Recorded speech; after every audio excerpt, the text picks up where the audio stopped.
Dear God, I hope this works. Today, I am all curled up in a blanket fort to try to get the right sound for you at the cottage. We're talking about human design generators. Welcome to Unjaded. I'm your host, Vicki Dixon. This is a podcast with a human design spin on building the life, the relationships, and the business that you were made for. Let's dive in. So let's talk about generators. Generators make up 37% of the population. They have a defined sacral center, and this is key. The sacral is a motor. It is where life force and workforce energy lives in the human design body graph. What do you think of when you think of the sound that a motor makes? What do you hear when you think about a motor? It's a real guttural sound. It's a motor-like sound. So the human design generator naturally makes a sound like uh-huh or uh-uh. You ask a generator type a yes or no question, and you will, without them being conditioned, get an uh-huh or an uh-uh answer. This is really, really important, and it may seem ludicrous to you. But the most tragic conditioning that generators face is away from this sacral sound.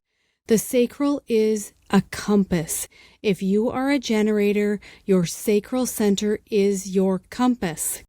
It's where we find your innate body wisdom. It's where you're connected to your gut feelings, your gut instinct.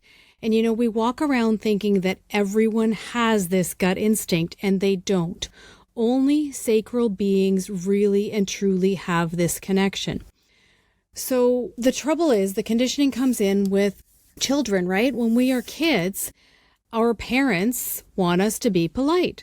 So they train us away from making the sounds that don't sound polite. They train us away from saying uh-huh and uh-uh. Instead, we are trained to say yes, please, no, thank you, yes, ma'am, no, sir. And there are ways that we can allow our children to have their sacral sounds and add a thank you or a please at the end. So if you are raising children who are generators, it's really important that they stay connected to their sacral sound. That is everything for a generator type. For you as an adult, you can start to tone your sacral so that you get back in touch with it. It's just think of it like a muscle, like as if you're doing leg day at the gym or working on your back at the gym. You're going to tone your sacral muscle with yes or no questions. Things that you can respond uh-huh or uh-uh to. And I can tell you from personal experience, I'm a manifesting generator, which is a type of generator. I can tell you from personal experiences that it takes a while to get in touch with your sacral sound if you've been conditioned away from it. And it can feel a little hopeless because you kind of feel like there's something wrong with you because you can't get back in touch with the sacral sound. And it's just that all of those layers of conditioning have been put upon you over the course of your lifetime. So it's going to take some time to get back in touch with that. Ask the people in your life to ask you yes or no questions. Multiple choice and open-ended questions are really hard for you unless you have an undefined throat. So there are two types of generators, one with an undefined throat, one with a defined throat. The undefined throat is always going to need to verbally process to a degree. The thing about generators with their throat definition is that they will never have a motor defined to the throat. Manifesting generators, yes. Generators, no. So if you have an undefined throat and you are a generator, then you're going to want to have that sacral response, that uh-huh or uh-uh, and then you may need to verbally process things. You will need to verbally process things with an undefined throat. But you want that sacral hit first. You want that body wisdom hitting you first. So you can have people in your life ask you yes or no questions. So instead of, do you want to go to the pub tonight, or would you rather have pizza, or are you feeling like Chinese? Are you feeling like, oh my gosh, your sacral can't answer that. What you need to be asked is, do you want to go to the pub? Uh-huh or uh-uh. Do you want to go for Chinese? Uh-huh or uh-uh. So we ask questions one at a time. And you can start to play with yourself as well. Now, it's not quite as effective as when you're having someone else ask you the yes or no questions, but it does get you used to getting in touch with that sound. If you're in a room full of generators and manifesting generators, you'll often hear, you'll hear these guttural sounds. There's this juiciness in your sacral sound that you'll start to make when you don't even realize that you're making it. And you know what? You might be doing it even now. So ask yourself, do I want a bagel? Uh-huh or uh-uh. Do I want an orange? Uh-huh or uh-uh. Do I want to go to the grocery store right now? That would always be an uh-uh for me, but you get the idea. Ask yourself these yes or no questions as well. Okay, so the other thing about the sacral center, the big thing about the sacral center is that it's life force and workforce energy. So we often hear that generators are the workers and the builders of the planet. This doesn't mean that you slave away for your entire life, although it can often feel like that. Because you have this workforce and life force energy, you can work and work and work and work and work. And if you're doing work that doesn't light you up, if you're doing work that you entered into the commitment improperly, and we're going to talk about how to do that properly, then you may feel like a slave to your job or to your work. You want to do the work instead that you have energy and the creative drive for. You want to be doing work that your sacral has said, to, that feels juicy, that your motor is revved up for. So the not self theme of generators is frustration. And we become frustrated as generators by saying yes to the wrong things, by not being in touch with that sacral center. The other thing about generators is that they have a stair-step learning curve. So picture a set of stairs in your home that bends around a corner at the top. So there's a landing there. So you're always going to, as a generator, move 2 steps forward and 1 step back. And it can be extremely frustrating. Then you hit that landing at the top and you get to this plateau and you think, oh my gosh, like nothing is ever going to change. The frustration builds and builds and builds for you. And the tendency is to quit. So one of the challenges that generators face is quitting too soon. We get to those plateaus in life that are going to happen naturally, and the tendency is to quit, when oftentimes the breakthrough is just around the corner. Now, if you have entered into an agreement or an opportunity correctly, then the temptation might be less. You might get less frustrated when you're on this plateau. But if you've entered into something incorrectly, which can be the habit of generators, right, is trying to initiate things. So generators are here to live in response. The sacral center is all about responding. It's not about initiating. And that's the conditioning, right? The conditioning that we have as generators, or how we condition our generators, is to initiate. Just do it. If you can dream it, you can do it. Get started already. And that's not what you're here to do. Instead, that sacral center wants to be responding to life that's already happening. So when you enter opportunities correctly in response, and you've gotten that sacral, you know that it's right for you. You'll be less likely to quit. And if you're a generator type, chances are you have entered a whole lot of things and tried a whole lot of things and quit too soon. You have several unfinished projects in your house, on your computer, maybe courses that you've bought and never finished, lots of things that you just did in the moment without really checking in with your body, oftentimes because you don't know how to, because you were conditioned away from it. So we're going to change all of that here. So generators, another thing with this sacral center is that generators need a lot of activity. Sacral energy is really powerful. It needs to be used up daily. It's the most powerful energy in the human design chart. So when generators don't have enough physical activity, they tend to have trouble sleeping. Often they lean towards hyperactivity, so think ADD and ADHD type behaviors, and thyroid issue. The goal of energy in human design is always to get energy to the throat. It's always to get to the throat because the throat is the center for manifestation. And don't think of it as manifestation like we think of it as in manifesting abundance, but for action taking. The throat is where everything starts in the human design body graph. So the goal in the human design body graph is to get energy to the throat. And if you're not using your energy daily, you will feel that pressure in your throat, and it can lead to thyroid issues. It can also lead you to be incredibly talkative where you wouldn't normally be so talkative. And that is just your throat center trying to move energy, trying to get you some relief, to relieve some of the pressure on your thyroid and to help you to sleep. Like, really and truly, generators should use up all of their energy daily, physically use all of their energy daily, and fall into bed completely exhausted. Your eyes should be closing the minute you hit the pillow. That's how you know you've used your sacral energy as a generator type. If that's not happening for you, if that's not how you sleep, then you're not moving enough energy through the day. And this is the same for kids. Think of all of the generator children.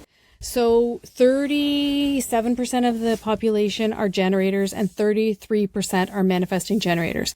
70% of the population are generator types. And think about all these generator children sitting in a desk at school all day long. In many schools where there's no longer a gym class or any kind of physical activity. This is bad news. Really, really bad news for your generator children. It's no wonder they're hyperactive. It's no wonder that diagnoses for ADD and ADHD are out of control. It's no wonder they're anxious and they're not sleeping. They're not moving enough energy through their bodies.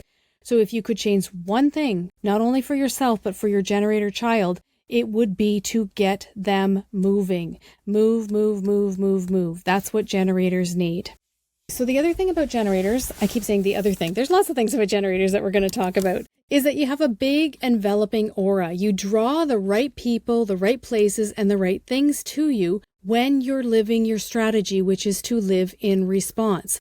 Again, you are not here to initiate. The generator strategy is to respond to things that are already happening. Think of yourself like a talk show host. Oprah is a generator. She's reporting on things that are already happening. She's bringing these issues to the forefront for her audience and discussing them. She's not initiating something. She's responding to something that's already happening. And that's what you're doing too. You're not falling into that trap of initiating things because you'll initiate the wrong things and then you'll be frustrated. Because you have an enveloping aura and because you have this big aura that just takes everything in, you can really trust that the universe wants to give you things to respond to. It drives me crazy when my generator clients say, but what if I don't get anything to respond to? You will always, always, always get things to respond to. The universe is set up for you. You are 70% of the population. The universe wants to co-create with you. In the next episode of Unjaded, we're going to talk about manifesting generators who are also a type of generator. And as I mentioned, they make up 33% of the population. So we're looking at 70% total population being generators. That was really said in a funny way, but I know that you're picking up what I'm putting down. So if we know that 70% of the population are generators, then we have to believe that the universe conspires with us. It absolutely has to. Nobody gets synchronicities and signs like generators and manifesting generators who are living their strategy. I promise you, when you ask the universe to give you something to respond to, it absolutely will, because it wants to light up that, it wants to make that aura magnetic. I'm moving my hands here and you can't see that, but it's picture it as really juicy magnetic aura. That's you. So what could this look like in your business?